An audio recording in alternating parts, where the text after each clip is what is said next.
안녕하세요. 위클리 사이언스 뉴스의 김상현 기자입니다. 선거가 끝났습니다. 당선되신 분들 뿐만 아니라 낙선하신 분들께서도 모두 너무 고생하셨습니다. 21대 국회에 들어서시는 분들께서는 우리나라 과학기술 발전을 위해서 더 많은 고민과 노력 꼭 부탁드립니다. 그럼 위클리 사이언스 뉴스 21회 시작하겠습니다. 이번 주는 한국생산기술연구원의 연구 성과를 이야기해 보겠습니다. 본격적인 연구 성과를 이야기하기 전에 팩트체크부터 좀 해봐야 될 것 같습니다. 방송 보시는 분들 중에서 영아급사증후군 혹은 영아돌연사증후군이라는 이야기 혹시 들어보셨나요? 영어로 Sudden Infant Death Syndrome이라고 하죠. 약자로 SIDS라고 부릅니다. 제 영어 발음이 좀 안 좋아서 원어민 언니에게 부탁해 보겠습니다. 뭐라고요? Sudden Infant Death Syndrome. 네. 아무튼 SIDS는 보통 생후 돌이 안 된 아이가 잠든 이후에 예상하지 못한 일로 사망하는 경우를 이야기를 하는데요.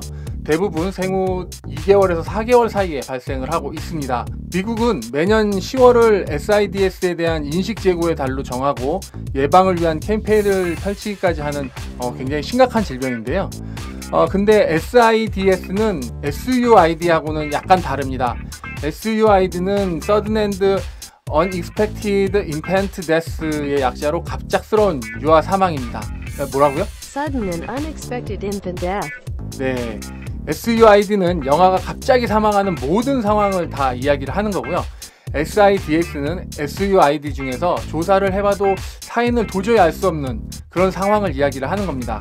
그런데 이 생기원에서 낸 이번 보도자료를 보면 미국의 경우 매년 약 3,500건의 SIDS가 발생하고 있다고 적혀 있습니다.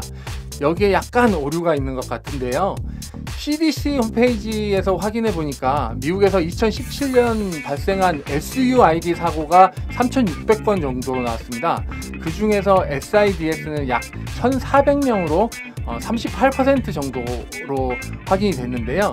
생기한의 보도자료 때문에 그런지 모르겠지만 국내 언론에서도 대부분 SIDS가 3,500명 정도라고 이야기를 하고 있습니다. 제가 볼 때는 SIDS가 아니니까 SUID, 그러니까 갑작스러운 영아 사망으로 수정을 해야 할 것 같습니다. 또 생기한의 보도자료를 보면 SIDS 원인 중 약 69%는 목을 가누기 힘든 영아가 잠을 자다 엎드렸을 때 기도가 막혀 질식사하는 것으로 추정된다 라고 되어 있는데, SIDS가 조사를 해도 원인을 알 수 없는 경우를 뜻하는 것이기 때문에 앞뒤가 안 맞는 거죠. 이런 부분은 보도자료를 내시기 전에 생기원 측에서 조금 더 자세히 확인을 해주셨으면 좋지 않았을까라는 생각을 해봅니다. SUID의 원인 중에서 ASSB라고 해서 질식이 많은 이유로 꼽히는 것은 사실입니다.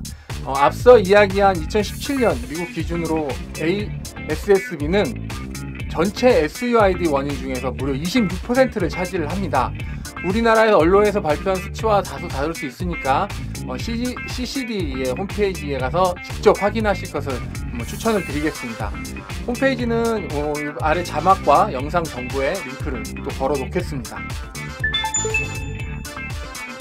생기원은 중소기업 세이프코리아와 아마노코리아 등과 함께 영아의 질식사를 방지할 수 있는 영아용 웨어러블 에어백 시스템을 개발을 했습니다. 영아에게 입힐 수 있는 조끼 형태로 개발한 이 에어백 시스템에는 섬유 소재로 제작한 6개의 압력 센서가 가슴 그리고 등 그리고 또 옆구리 부위에 2개씩 내장이 되어 있습니다. 이 센서가 아이가 자면서 뒤척이는 걸 그때그때 감지를 하는 건데요. 영아가 숨이 막히는 이유는 주로 엎드릴 경우에 발생하는 경우가 굉장히 많은데요. 이 조끼는 아이가 자다가 만약에 엎드리게 되면 압력 센서가 이를 자동으로 감지를 하고 목과 가슴 부위에 있는 에어백을 이렇게 점점 부풀려서 질식을 예방을 하게 됩니다. 그리고 블루투스 통신으로 보호자의 스마트폰에 전화를 걸고 경고 알람을 울려서 상황을 대처할 수 있도록 하고 있는데요. 에어백은 약 2.5cm 정도 부풀어 올리고 이 상태를 약 20초 정도 계속 유지를 하게 됩니다. 그 사이에 보호자가 뛰어와서 아이를 확인하고 조치를 취해야 되는 겁니다. 또 이 제품은 이산화탄소 카트리지로 작동을 하기 때문에 폭발의 위험도 없고 카트리지만 교체를 하게 되면 새 제품처럼 재사용이 가능하다고 합니다. 갑작스럽게 에어백이 부풀면서 아이가 다칠 수도 있기 때문에 이 에어백이 부푸는 시간이 1초에서 2초 정도 천천히 부풀어지도록 했다고 하는 겁니다. 소재는 친환경 섬유를 착용을 했고, 블루투스 모듈은 전자파 차폐 성능 검증까지 받아서 어린아기가 사용해도 안전하다고 이야기를 하고 있습니다. 이 제품을 만들기 위해 생기현에서는 전기가 흐를 수 있도록 만든 100% 전도성 섬유를 제공을 했습니다. 이 제품은 2020년 올해 하반기에 세이프웨어에 해당 특허와 시스템을 이전할 계획이라고 합니다. 이번 주 위클리 사이언스 뉴스는 여기까지입니다. 과학뉴스 쪽도 팩트 체크가 필요한 내용이 가끔 발생하고 있는데요. 저도 보도자료만 보고 그대로 베껴 쓰지 않고 꼼꼼하게 검토하는 걸 좀 습관화해야 할 것 같다고 생각이 듭니다. 저희 위클리 사이언스 뉴스는 여러분의 댓글과 관심을 먹고 살아가고 있습니다. 내용이 좀 유익하셨다면 좋아요, 구독, 댓글 꼭 부탁드립니다. 공유도 해주시면 완전 감사하겠습니다. 그럼 다음 이 시간까지 늘 행복하세요.